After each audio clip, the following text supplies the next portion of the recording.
কেনিয়ার এসব নারী চাকরি করতে যাচ্ছেন সৌদি আরবে। কেনিয়া সরকারের উৎসাহে এবং নিয়োগকারী প্রতিষ্ঠানের প্রলোভনে তাদের এই দল বেঁধে বিদেশ যাত্রা।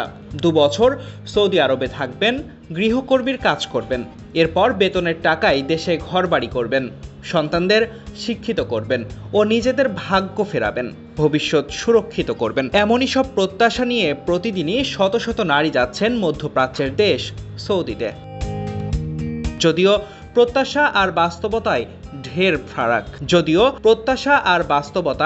ঢের ফারাক, সেটা বোঝা যায় দেশটির বিমানবন্দরের আগমন এলাকায় গেলে। সেখানে অনেক নারী শ্রমিক সৌদি আরব থেকে ফিরে আসছেন স্বপ্ন হারানোর রূঢ় বাস্তবতার মুখোমুখি হয়ে। তাদের কেউ হয়তো ঠিকঠাক বেতন পাননি, কেউ বা দিনের পর দিন অনাহারে থেকেছেন, কাউকে মারধর করা হয়েছে, আবার কেউ যৌন নির্যাতন বা ধর্ষণের শিকার হয়েছেন। এমন অনেকেই আছেন যারা কফিনবন্দি হয়ে দেশে ফিরেছেন। আফ্রিকার দেশ কেনিয়া আর উগান্ডা দীর্ঘদিন ধরে অর্থনৈতিক মন্দাবস্থায় দিন পার করছে।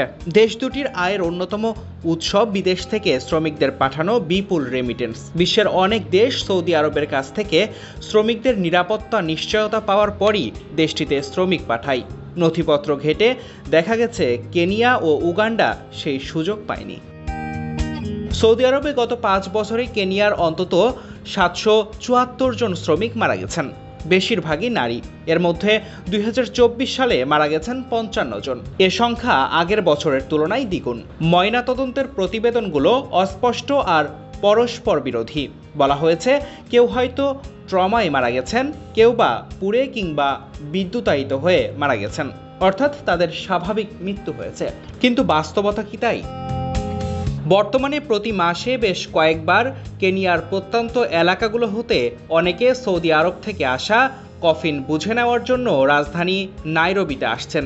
এসব কফিনে কারো পরিবারের সদস্য আছেন, কারো আছেন বন্ধু বা স্বজন। সবাই সৌদি আরবে কাজ করতে বা ভাগ্য ফেরাতে গিয়েছিলেন।